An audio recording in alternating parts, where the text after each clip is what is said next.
சம்பள பேச்சுவார்த்தையை ஆரம்பிக்கவே இல்லை. எப்ப கேட்டாலும் நாங்க ஆரம்பிப்போம் சொல்லிட்டு இருக்காங்க. அடுத்த வாரம் வரல. இதை உடனடியா தோக்கலன்னா அண்ணா தொழிற்சங்கம் அடுத்த கட்ட போராட்டத்துக்கு முன்னெடு. அனைத்து இந்திய அண்ணா திராவிட முன்னேற்ற கழக ஆட்சி 10 ஆண்டு காலம் நடைபெறும் போது 19 கொரோனா என்ற கொடிய நோய் இந்த உலகத்தையே ஆட்டி வைக்கும் போது ஓய்வு பெற்ற தொழிலாளருடைய டிஏ நிலுவைத் தொகை அந்த காலகட்டத்தில் ஒரு 12% நிறுத்தப்பட்டிருந்தது, உயர்வு மட்டும்.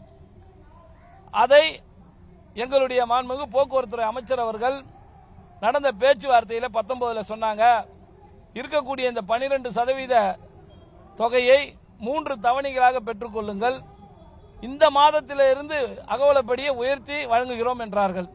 ஆனால் அன்றைக்கு இன்றைய ஆளுங்கட்சியினுடைய தொழிற்சங்கமும் சிஐடியு போன்ற 8 சங்கங்கள் அதெல்லாம் முடியாது, முழுமையான தொகையை இன்றைக்கு உடனே கொடுத்தால்தான் நாங்கள் பெற்றுக்கொள்வோம், இல்லைன்னா கோர்ட்டுக்கு போறோம்னு சொல்லி இன்றைக்கு கிட்டத்தட்ட 92,000 தொழிலாளர்களை ரோட்ல நிக்க வச்சது இன்றைய ஆளுங்கட்சியோட தொழிற்சங்கம்.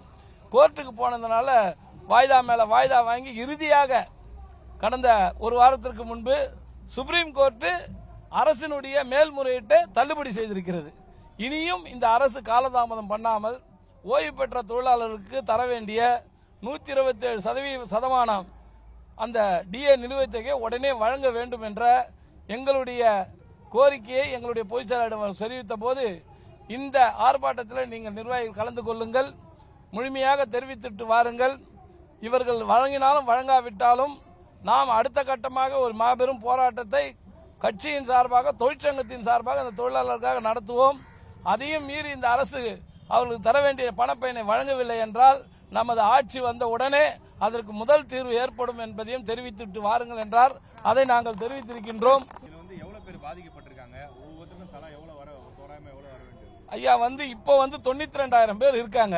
7,000 9,000 பேர் இறந்து போயிட்டாங்க. அவர்கள் குடும்பத்துக்கெல்லாம் இதுல எந்த விதமான நிலுவைத் தொகையும் கிடைப்பதற்கு வாய்ப்பே கிடையாது.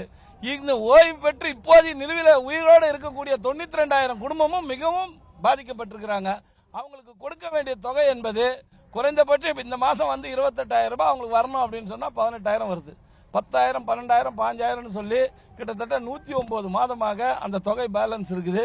குறைஞ்சபட்சம் இன்னைக்கு ஒவ்வொரு தொழிலாளிக்கும் 5 லட்சத்திலிருந்து 10 லட்சம் 12 லட்சம் ரூபாய் வரைக்கும் அரியர்ஸ் இருக்கு. கிட்டத்தட்ட 10,000 கோடி ரூபாயை இந்த அரசு விடுவிக்க வேண்டிய ஒரு சூழ்நிலை இருக்கு. அது இல்லைனாலும் அவங்களை அழைச்சு பேசி இது எப்படி தரோம், இது வரைக்கும் நாங்கள் கோர்ட்டுக்கு போய் இவ்வளவு லேட் ஆகி போச்சு, இதுக்கு ஏதாவது ஒரு முடிவு எடுத்து இப்படி தரோம் அப்படி தரோம்னு சொல்லணும். அதை விட்டுட்டு அவங்க அரை நிர்வாணம் போராட்டம் நடத்தக்கூடிய அளவுக்கு இன்னைக்கு இந்த அரசு எடுத்தாந்து அவங்களை தள்ளி இருக்குது என்பது கண்டிக்கத்தக்கது. முழு தொகையை அரசு கொடுக்கலங்கிறதா பிரச்சனையா, இல்ல அவங்க எந்த தொகையுமே கொடுக்க மாட்டேன்னு சொல்லி? ஐயா, முழு தொகை 10,000 கோடி வரும். நீங்க அழைச்ச பேசி ஐயா இந்த மாதிரி இருக்கு, நாங்க கோர்ட்டுக்கு போனதுனால இந்த 4 வருஷத்துல இவ்வளவு லாஸ் இருக்கும், இதை நாங்க இப்படி தரோம் அப்படி தரோம் ஏதாவது சொல்லணும். எதையுமே சொல்லல. அவங்கள பத்தி திரும்பியா பார்க்காம மேல்முறையீடுன்னு சொல்லி இன்னைக்கு ஓய்வு பெற்ற தொழிலாளர் மன உளைச்சலுக்கு ஆகிட்டு போனதுனால இனி இதுக்கு மாற்று கருத்தே இல்ல. முழுமையா கொடுத்தாகணும். அதே போல எங்களுடைய ஊதிய ஒப்பந்தம் 3 ஆண்டுகளுக்கு ஒரு முறை இருந்தது, அதை 4 ஆண்டுகளா மாத்தினாங்க. அதுக்கப்புறம் 5 ஆண்டு கடந்து இப்ப அதுக்கப்புறம் 4 மாசம் ஆயிடுச்சு. 31/8 வர வேண்டியது இப்ப 12வது மாசம். கிட்டத்தட்ட 5 வருஷம் 5.5 வருஷத்தை நெருங்கிடுச்சு. இது கண்டிக்கத்தக்கது. இது சம்பந்தமா எங்க கழக பொதுச் செயலாளருடைய அனுமதியோடு அடுத்த கட்டமா அண்ணா தொழிற்சங்கம் ஏதாவது ஒரு விதத்துல மிகப்பெரிய போராட்டத்தை இவர்களுக்கும் சேர்த்து ஓய்வு பெற்றவர்களாக நடத்தணும்னு இருக்கோம். காரணம் என்னன்னா, கடந்த ஆண்டு நாங்க வேலை நிறுத்தம் 2 நாள் நடந்தது. அந்த வேலை நிறுத்தத்தின் போது கோர்ட் உத்தரவிட்டது என்னன்னா, உடனடியாக நீங்க வேலை நிறுத்தத்தை வாபஸ் வாங்க, ஏன்னா பொங்கல் வருது, அதுக்கப்புறம் அரசு உங்களை பேசலனாக்கா நீங்க மீண்டும் தொடரலாம் வேலை நிறுத்தம். ஆனா அரசு தேவையில்லாம நேரத்தை கடத்திட்டு இப்பதான் பேச்சுவார்த்தை ஆரம்பிச்சு அதுவும் 2 மாசமா அது பேசாதே இருக்காங்க. இதை உடனடியா தோக்கலன்னா அண்ணா தொழிற்சங்கம் அடுத்த கட்ட போராட்டத்துக்கு முன்னெடுக்கும்.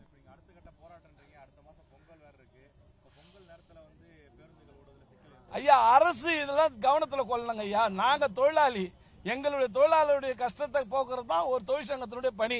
ஆனா அரசு அதை விட்டுட்டு தேவையில்லாம அந்த நேரத்தை கடத்திட்டு போய் இது 1 வருஷமா பேசிருக்கலாமே. போன ஜனவரியில நடந்த விஷயம் இந்த ஜனவரி வரப்போகுது. 1 வருஷமா என்ன பண்ணிச்சு இந்த அரசாங்கம்? சம்பள பேச்சுவார்த்தையை ஆரம்பிக்கவே இல்லை. எப்ப கேட்டாலும் நாங்க ஆரம்பிப்போம்னு சொல்லிட்டு இருக்காங்க. அடுத்த வாரம் வரல. அப்புறம் நாங்க ஒரு எக்ஸ்ட்ரீம் லெவல் போய் இது மாதிரி வேலை நிறுத்தணும் போனோம்னா உடனே கோர்ட்டுக்கு போவாங்க. ஆனா இந்த முறை கோர்ட்டு எப்படி ஓய்வு பெற்ற தொழிலாளருடைய மேல்முறையீடு தூக்கி போட்டுதோ அது மாதிரி இவங்க வந்து நாங்க கொடுக்க போற அடுத்த பெட்டிஷனை இவங்க வந்து எடுத்துக்கிட்டு கோர்ட்டுக்கு போனாங்கன்னா கோர்ட்டு ஏத்துக்காது என்பதுதான் எங்களுடைய எண்ணம். செய்திகளை உடனுக்குடனும் துல்லியமாகவும் தெரிந்து கொள்ள சப்ஸ்கிரைப் பண்ணுங்க.